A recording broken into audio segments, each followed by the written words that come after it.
아파트 가격이 하락 거래가 많이 이루어지면서 많은 분들께서 일본 부동산의 버블이 꺼졌던 이야기와 한국의 부동산을 비교하시는 분들이 많이 계시죠. 그래서 오늘 영상은 일본 부동산과 한국 부동산 무엇이 닮았고 무엇이 다른지에 대한 이야기를 한번 해보도록 하겠습니다. 그 전에 미분양이 확산되고 있다는 소식 먼저 전해드릴게요.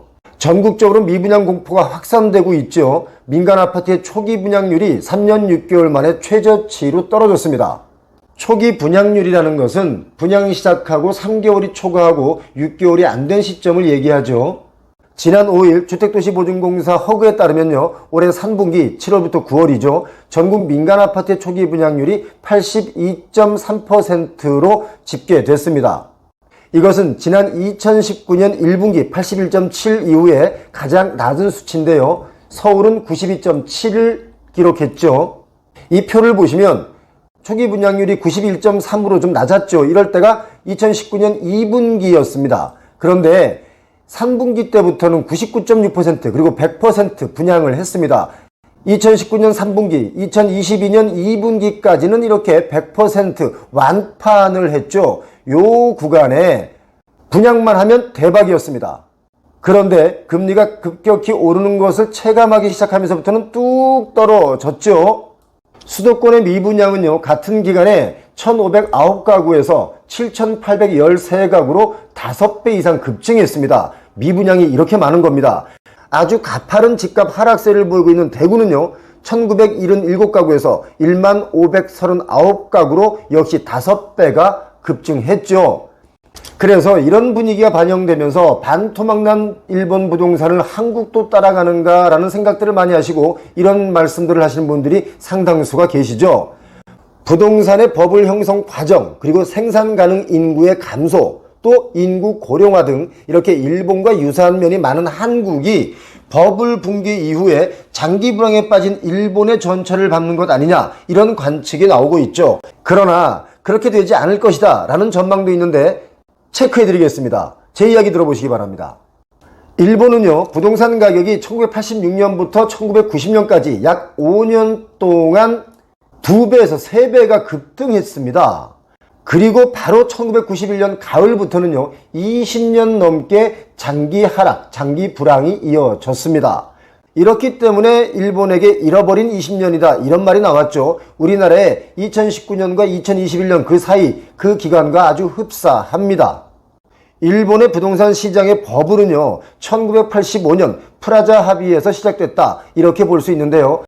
미국이 1985년 막대한 무역 적자 해소를 위해서 일본에게 강요한 것이 있죠. 미국이 강요하니까 일본은 경제 부흥기에 미국 말을 안 들을 수가 없었겠죠. 그래서 프라자 합의를 했습니다. 프라자 합의에 따라서 일본은 1984년 말에 1달러당 251엔에서 1987년 3년 만에 122엔으로 급격하게 엔화의 가치를 높였습니다. 엔화가 달러당 122엔으로 떨어졌다는 얘기는 엔화 가치가 올랐다는 뜻이죠. 이렇게 엔고로 바뀌면서 수출 주도형 성장을 하고 있던 일본 경제는 아주 큰 충격을 줬습니다. 그래서 일본은 불황을 막기 위한 경기 부양용으로 저금리 정책을 펴게 됩니다. 불황을 막기 위해서 경기 부양용으로 저금리 정책을 썼지만 결국 일본 부동산의 가격을 밀어 올려서 뛰게 만드는 역할을 했습니다. 이것은 코로나 이후 유동성이 크게 늘어나면서 부동산 가격이 폭등한 우리나라의 2019년 이후와 좀 비슷한 셈이죠. 그래서 일본은 폭등하는 부동산을 잡기 위해서 1989년 5월에는요, 2.5%포인트에서 3.25%로 금리를 0.75% 인상하게 됩니다. 이렇게 정책 금리를 급속도로 다시 올리기 시작하는 거죠. 1990년 3월에는요, 4.25%에서 5.25%로 1%포인트로 아주 급등을 시킵니다. 또 1990년 8월에는요, 5개월 후입니다. 이럴 때는 5.25에서 6%로 다시 0.75%포인트를 인상하게 되죠. 이렇게 자꾸 금리를 올렸습니다. 부동산을 잡기 위한 거였죠. 이렇게 일본은행의 급격한 금리 인상이요, 부동산 시장에 아주 큰 충격을 주게 됩니다. 그래서 바로 1991년 초에는 가격이 급격하게 하락하기 시작합니다. 이런 부분이 우리와 좀 닮았다, 이렇게 보는 분들이 꽤 계시죠. 이럴 때 도쿄의 맨션 아파트 가격은요, 70제곱미터 기준으로 1990년에는 1억 760만 엔을 했습니다. 그런데 4년 뒤에는 반값입니다. 5,800만 원으로 뚝 떨어집니다. 그리고 다시 몇 년이 지난 후 2001년에는 4,700만 엔까지 더 하락하게 됩니다. 일본의 기준금리는 일본 부동산 버블의 형성과 붕괴에 아주 많은 영향을 미치게 됩니다. 우리나라가 지난해부터 금리를 올리기 시작하면서부터 부동산 가격이 침체기로 접어든 것과 이 역시 아주 유사하죠. 거의 같다라고 보셔도 무방합니다.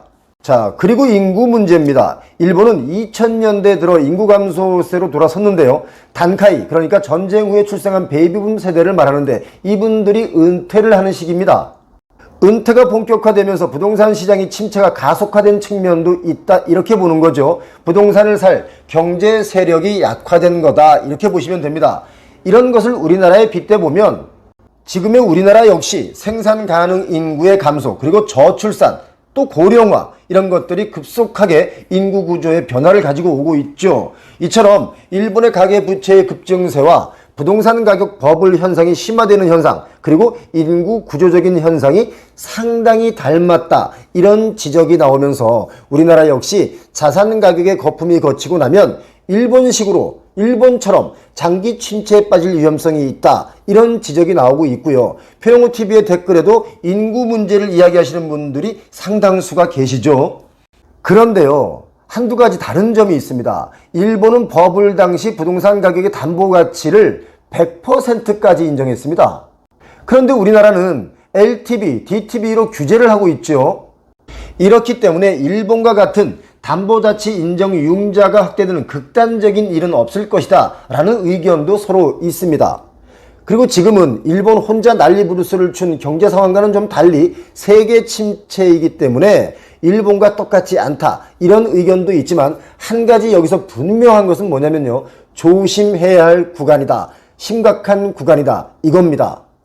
표영호TV는요 이런 의견입니다. 일본과 같든 일본과 다르든 우리는 조심해서 나쁠 게 없다, 이거죠. 한동안 미친 듯이 오른 이 집값이 조금 안정화되면 내 집을 가질 수 있는 상황을 반드시 만드셔야 한다고 저희는 보고 있습니다. 아직 하락이 완벽한 것은 아닙니다. 지금 하락 초입에 있죠. 아직도 정신 못 차리고 땅값은 떨어지지 않고 있습니다. 땅값이 떨어져야 진짜 하락이라고 봅니다. 그러나 땅값도 이제 하락 조짐이 아주 커다랗게 움직이고 있습니다. 금리를 이길 수 없거든요. 특히 개발을 위해서 사놓은 땅이 대다수가 빚인데 그 빚에는 역시 고금리로 가면 금리 감당이 안 될 수 있기 때문에 이제 땅값도 하락할 수밖에 없다, 이렇게 표영호TV는 보고 있습니다. 우리의 부동산 버블이 일본과 닮았든 안 닮았든 중요한 것은 우리는 조심해야 됩니다. 우리가 조심하면 일본보다는 위기를 좀 덜 맞이할 수 있는 거 아니겠습니까? 표영호TV 오늘 준비된 순서는 여기까지입니다. 오늘도 행복한 하루 보내시기 바랍니다. 고맙습니다.